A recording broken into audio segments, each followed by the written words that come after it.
Hmm. So when you talk about a lot of innovative technology back in the day, from DMEK to femtosecond laser, you're sort of shifting the paradigm of treatment.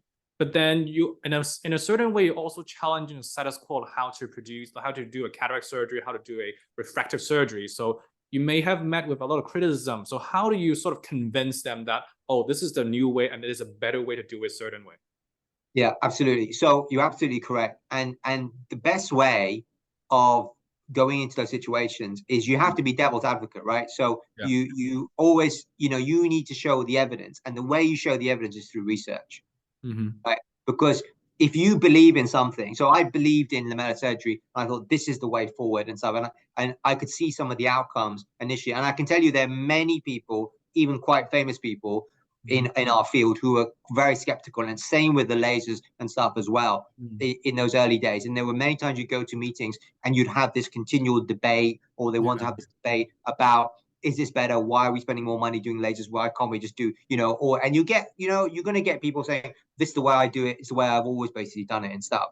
Mm-hmm. The advantage as clinicians that we all have is that we see patients in your clinic every single day. And at the end of the day, is that I always think, I should be doing something better for this individual than if my father treated him or one of my relatives treated him and stuff, who are much older than me and stuff. Okay. Mm-hmm. And can I do better? Otherwise, if you're going to do the same thing, you haven't improved through a generation, right? We've made no advancements and stuff.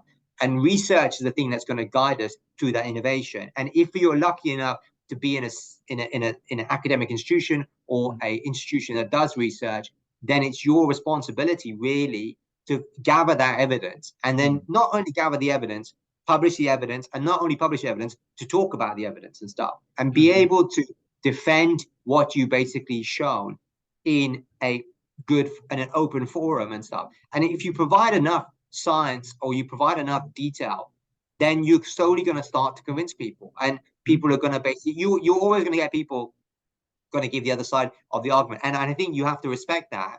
And generally, doctors generally don't like change, right? Because it's always a risk.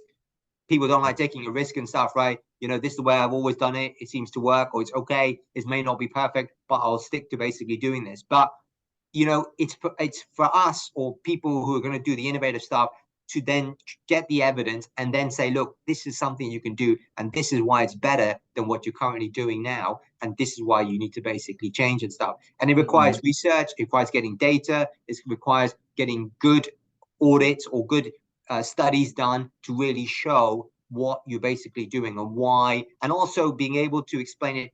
There's no point just writing a paper, sticking it in a journal. The number of people that are going to read it is going to be less than 3% of the community. Right now we have, as you know, obviously on social media, information technology transfer is much faster. You can put your surgery on YouTube or iTube or something, and there's interviews, a lot of meetings and stuff. So information technology transfer is better now than it was, say, 15 years ago. There's no question about it. But you also have to go and give those lectures. I mean, I just came back from UK basically 3 days ago from Oxford and stuff, giving lectures about the changes in refractive surgery from lasers and lenticle procedures and things like that. So you have to make the effort and go there and provide evidence why this is something better. And of course, if it's your research, that's even better, because then you can be more convincing about it.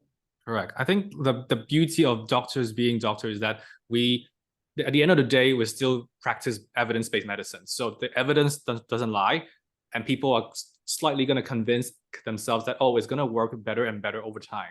So I think that mentality that doctors have is pretty good, that it sort of moves us forward towards a better treatment outcome for patients and technology in itself.